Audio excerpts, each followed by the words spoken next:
Press बंधुओं का हृदय की गहराई से स्वागत करता हूँ, अभिनंदन करता हूँ। और मुझे इस बात की भी खुशी है कि आप सभी इस कवरेज के लिए काफ़ी देर से इंतज़ार भी कर रहे हैं।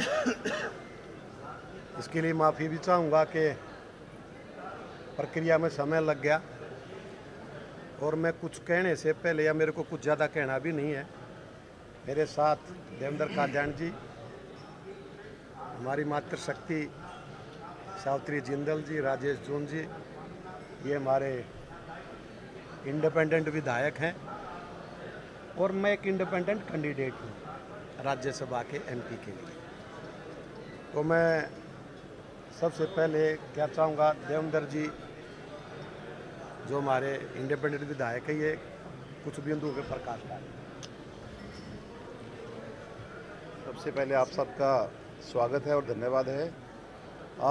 बहुत ही खुशी की बात है, कई दिनों के प्रयास से हम तीनों जो निर्दलीय विधायक हैं, हमने प्रयास किया था कि हम निर्दलीय विधायकों की भी आवाज़ दिल्ली तक पहुँचे।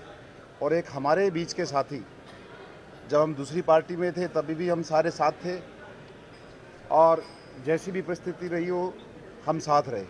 और बहुत सारे हमारे विधायक साथी जिनकी विचारधारा हमारे से मिलती है, जिनके विचार मिलते हैं, उनसे हमने डिस्कस करके भाई साहब को, सतीश नंदल जी को हमने मनाया कि नहीं, जब हम इंडिपेंडेंट एमएलए बन सकते हैं तो सांसद क्यों नहीं बन सकते, राज्यसभा के सांसद। तो हमारे प्रयास से भाई साहब ने हमारी बात को स्वीकार किया और आज ये नॉमिनेशन भरा है।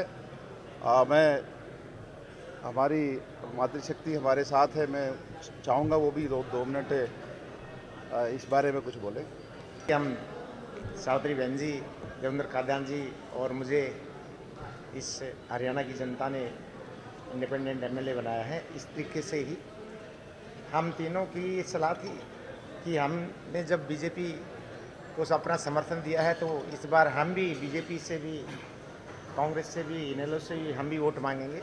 हमने अपने बड़े भाई सतीश नंदल जी को मनाया, तैयार किया और आज इनका नॉमिनेशन करवाया है। और हमें उम्मीद है कि भारी बहुमत से। कितने लोग तैयार हो गए जी मांगा है तो? हमें उम्मीद है कि सबसे ज़्यादा वोटों से जीतेंगे सतीश नंदल जी। अभी धीरे धीरे सब सामने आ जाएगा। नंदल साहब बताएंगे सर। अभी भी बीजेपी में है। नंदल साहब, बीजेपी का क्या स्टेटस है अभी? आप स्टेट वाइस प्रेसिडेंट। ये जो आपने क्वेश्चन किया है, इसका आप भी भली भांति जो आप जानते हैं, और मेरे पास पद है, मैं पद पर सुशोभित हूँ। और अभी आज नॉमिनेशन हुआ है, कल स्क्रूटनी होगी और स्क्रूटनी के बाद विविध रूप से कैंडिडेट, इंडिपेंडेंट कैंडिडेट डिक्लेयर होगा। उसके बाद मैं आपकी बात का बिल्कुल इत्मीनान से जवाब दूँ। अभी आप बीजेपी में ही हैं सर? बीजेपी में आपसे पद पे हैं? मैं वाइस प्रेसिडेंट, प्रदेश उपाध्यक्ष जी, भारतीय जनता पार्टी। देखिए, ये जो बात समर्थन की बात करें और बात करें, मैंने पहले भी जब मैं यहाँ एंटर किया बताया था, अब भी मैं आपसे यही बात कर रहा हूँ कि अभी फार्म भरने की प्रक्रिया पूरी हुई है, कल स्क्रूटनी है। सभी साथी जो 90 के 90 विधायक हैं, हमारे भाई हैं, हमारे बहनें हैं, सबके पास, अब 3 तो यहीं पे हैं, बाकी 87 बच के सबके पास जाएंगे अपनी प्रार्थना लेके और इत्मीनान से इलेक्शन लड़ेंगे और उसका परिणाम 16 तारीख को आपके सामने होगा।